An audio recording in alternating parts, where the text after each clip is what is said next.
Halo pada netizenku, selamat datang di channel Kacang ini. Ya, jadi hari ini kita akan bahas mesin Daytona lagi guys ya. Supra Daytona Anima guys ya. Karena akhir-akhir ini lagi viral yang dimana Gofar Hilman membahas tentang motor Honda Win yang menggunakan mesin Zongseng atau biasa disebut SND. Dan di sini adalah kondisi dari si Supra Daytona kita ya guys ya.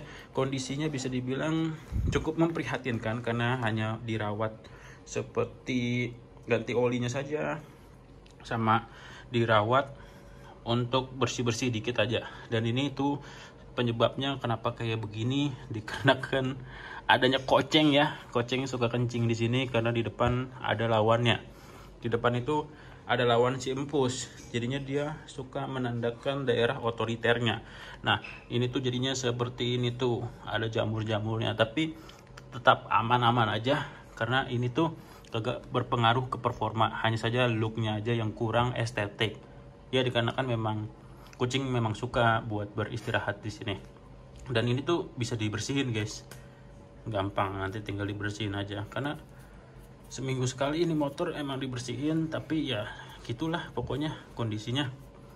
Terus tidak ada updatean yang berarti di motor ini, hanya saja sudah jadi seperti ini aja.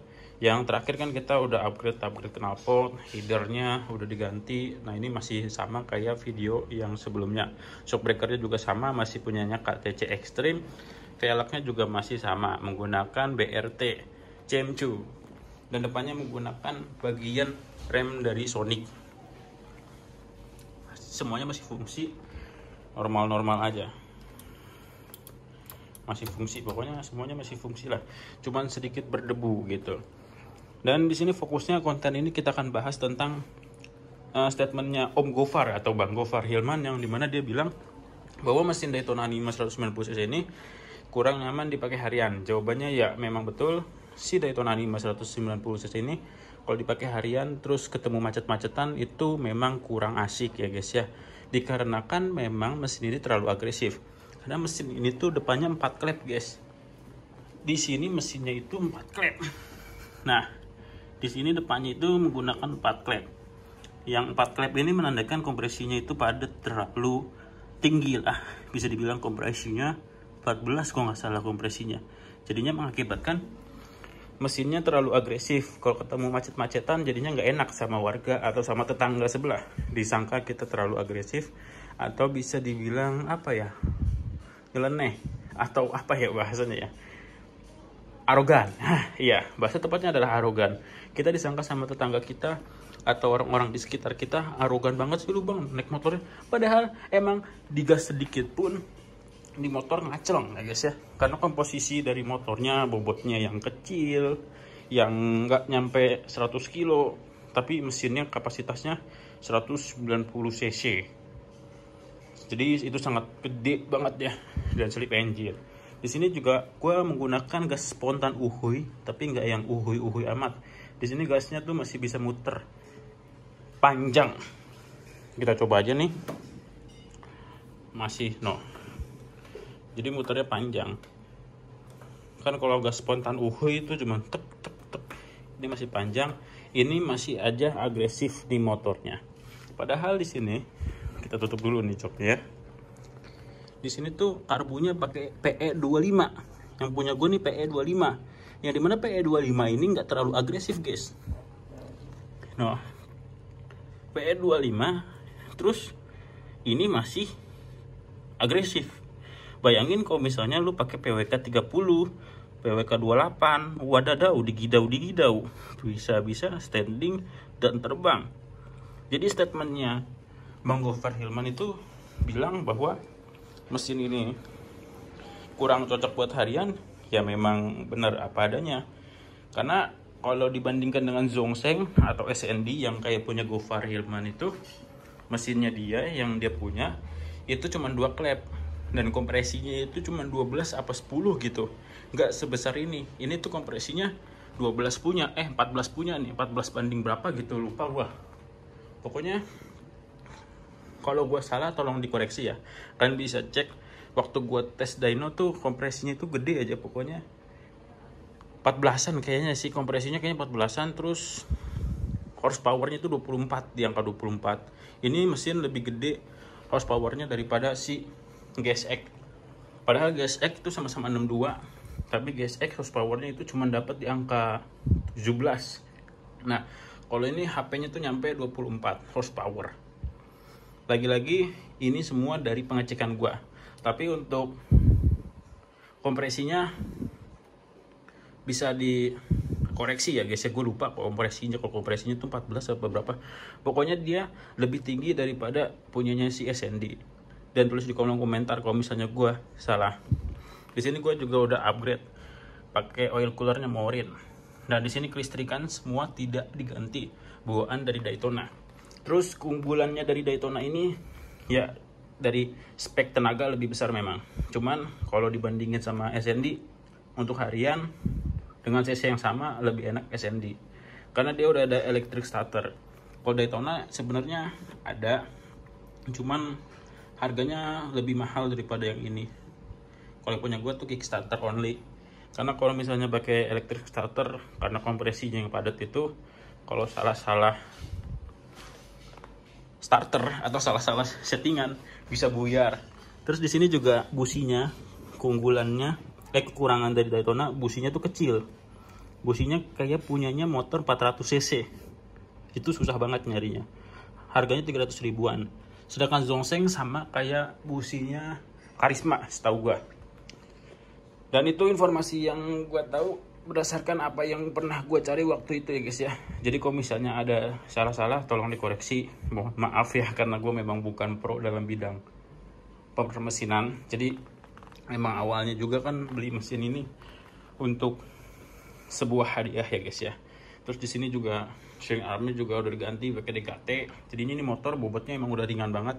Dan di sini juga shock breakernya udah pakai 125Z yang depannya. Depan belakang ban pakai Pirelli Diablo Rosso. Body ini semua KW ya. Body plastik yang KW. Ini semua dipotong manual. Terus dipaku ripet nih sama bapak gue di sini. Jadi biar lebih lebih kokoh, biar nggak getar-getar. Di sini juga ditambahin lubang baru biar menyesuaikan dan biar enak lah. Di sini intake-nya bikin lagi sendiri. Intake manifold ini bukan punya Daytona, yang punya Daytona gagal waktu itu pas dicor. Ini gue beli di Surabaya, nggak tahu mereknya apa. Cuman intake manifoldnya si Daytona tuh lebih lebar kupingannya tuh daripada punyanya Supra. Jadinya agak susah nyari intake-nya yang dimana lebarnya kayak punya Tiger tapi kondisinya miring kayak leher angsa. Nah lo pusing kan. Dan untuk yang lainnya sih sama aja. Nah koplingnya di sini agak rusak, ketubruk mungkin ya, karena emang koplingnya Supra XX tuh agak susah karena tipis dan ringkih gitu. Terus yang buat yang nanyain untuk bagian filternya, di sini pakai filter tempel, pakai punyanya CPU cooler power anjay. Terus persneling ini pakai Honda Win nih yang bisa dicongkel. Udah sih gitu aja. Untuk bagian engine mounting kagak ada yang diubah, kelihatan gak sih? Nah tuh engine mounting sama aja, kagak ada yang diubah. Noh, nempel ya. Wih, PNP. Terus kopling juga di sini kagak ada yang nabrak, cuman di sini bodinya dipapas sedikit biar bisa masuk. Sebenarnya lebih cocok ke Supra XX ini bodinya kayaknya.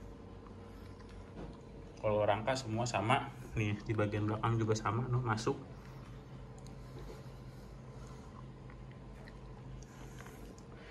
Nah jadi statementnya Bang Gofar Hilman tuh nggak sepenuhnya salah, memang benar. Dia mungkin udah riset ya, namanya juga Gofar Hilman, dia nggak mungkin asal ceplos-ceplos, dia sudah riset.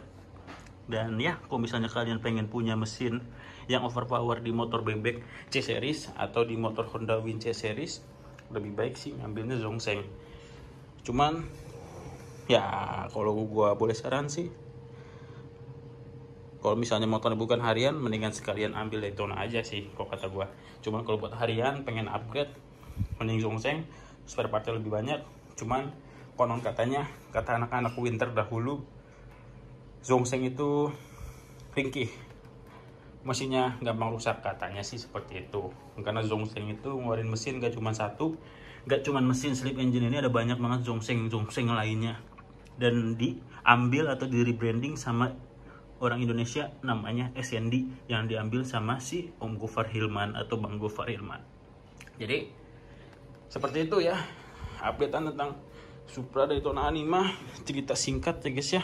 Dan kalau misalnya video kali ini rame, gue bakalan videoin tentang bagaimana cara nyalain mesinnya dan sekalian test ride lagi ya guys ya. Sebenarnya udah ada video-videonya, kalau kalian buru-buru pengen ngeliat videonya bisa di rewind aja video-video sebelumnya, karena ya disitulah gue udah bikin dari nol sampai jadi seperti ini.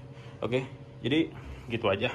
Gue hanya pengen ikutan viral aja karena Gofar Hilman. Dan ya buat Bang Gofar Hilman, kalau misalnya kalian bisa bantu gue untuk sampein ke Bang Gofar, mungkin bisa atur waktu lah, kita adu kecepatan mesin ini sama mesinnya Om Gofar. Oke, sampai jumpa di next episode. Jangan lupa di komen kalau kalian setuju, terus senggol Bang Gofar supaya video ini sampai ke Bang Gofar. Oke, sampai jumpa di next episode. Gue Rudi Hidayat pamit. Jangan lupa di like, dan ya jangan lupa di komen juga kalau misalnya ada penasaran pertanyaan baru. Bye bye.